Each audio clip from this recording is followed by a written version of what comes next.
Can you believe collecting items has been around for centuries? For generations, people have been collecting items and passing them down to those who come after them. But the question has always been asked is why?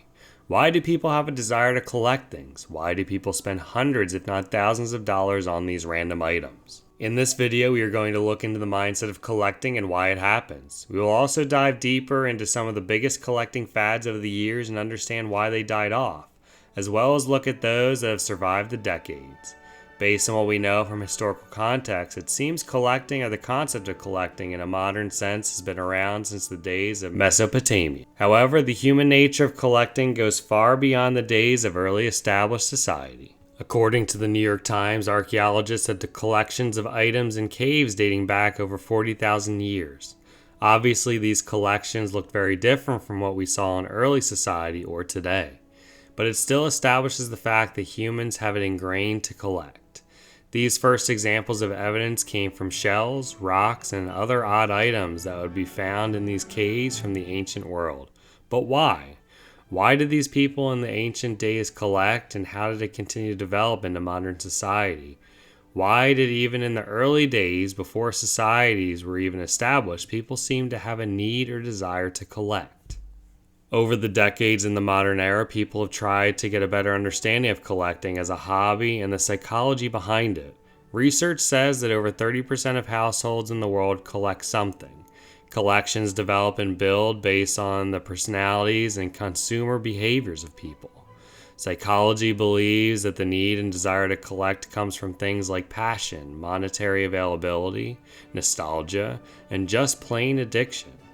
There's no one thing that makes people want to collect. Due to this, it can make some people's desire to collect worse than others. There are some that collect for the thrill of achievement. When they finally complete it, they feel as though they succeeded. There are some who are collecting for money-making purposes. Others see it as a game that will never be finished. All of these reasons make each individual who is different have a desire to collect. There are some beliefs from research that the desire to collect comes from some sort of brain abnormality in the medial prefrontal cortex. Due to this, the decision-making part of the brain is not functioning at its highest level, causing collecting or hoarding behavior. Sigmund Freud actually had his own belief in collecting, that it stemmed from toilet training days.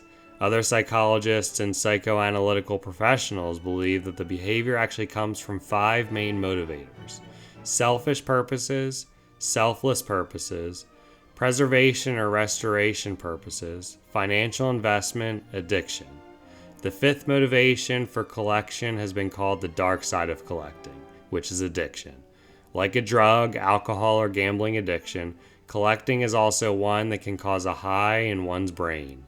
This alters the brain chemistry and makes someone believe they need to collect more and more.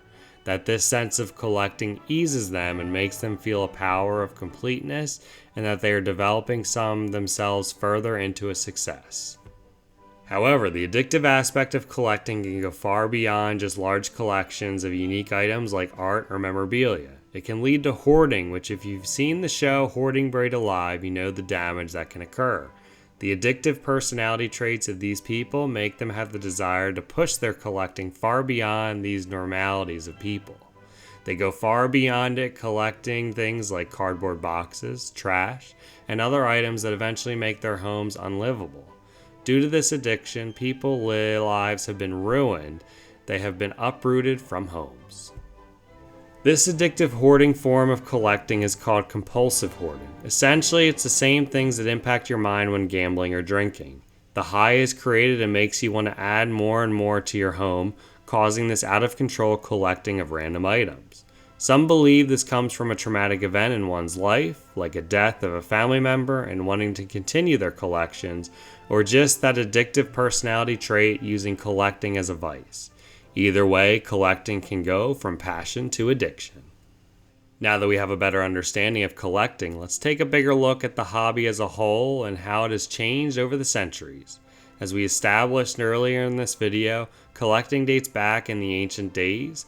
The earliest humans had a desire to build some sort of collection, but over the centuries, collecting and collections became more sophisticated. By the days of the Egyptian Ptolemaic dynasty, we saw collections like books from all over the world to be showcased at the Library of Alexandria. As time went on, collecting developed into an effort by the elites to showcase their wealth by owning something unique or different from those around them. Famously, the Medici family during the Renaissance became the first true well-known collectors. They became the leaders in collecting art by a private person or group of people. As money increased across society and the world, it made it more accessible to collect, thus making the individual collector to develop their own desires for unique items that they could purchase. Throughout the 16th to the 19th century, things like books, artwork, or curiosities. However, it was not until the late 19th century that we saw the modern known concept of collecting appear. During this time period, people began to collect in larger groups due to the higher amount of available spending income. This was due to developments in technology in first world countries. Stanley Gibbons would issue the first price guide catalog showcasing the pricing and rarity of unique household items. Throughout the 20th century, collecting development more and more with clubs, groups, and collecting societies being established. Due to the two world wars, more collectible items from Europe and Asia began to hit the open U.S. market. Many soldiers coming home collected items during their time in battle, when that was Nazi items, artwork, or household goods. Due to this, the market of these types of items began to inflate throughout these first world countries.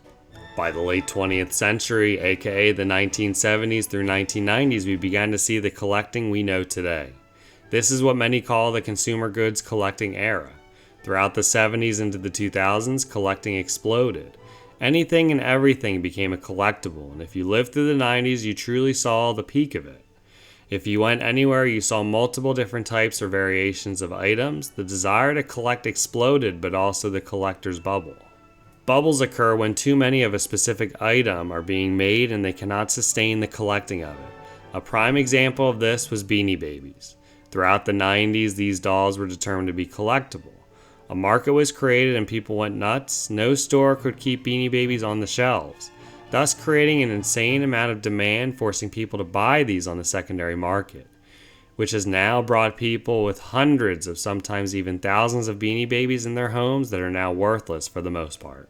Another example of this is with sports cards, which in the 90s and early 2000s the popularity increased significantly, which we are seeing coming back in today's market. The desire back then was to collect rookies or unique inserts, where today it is to find those low-numbered autograph or rookie cards. The main driver for the increase in development of collecting market has been the internet. We saw a giant jump in collecting into the internet age. This can be for two reasons. The first is ease of availability. This means things are so much easier to collect in today's world. Whether you utilize eBay, Amazon, or another secondary market, you can get your hands on your favorite items. The second reason is the openness of collecting in the modern world. People may have thought collecting some items was taboo or odd, but with the internet it does not seem that way. There are forums, Reddit pages, and discussion boards for collecting any type of item. As technology develops, it is clear that we will see a continuation of the collector's market to develop. Do you collect anything? Thanks for watching. Please like, comment, subscribe, and follow. Believable Truths.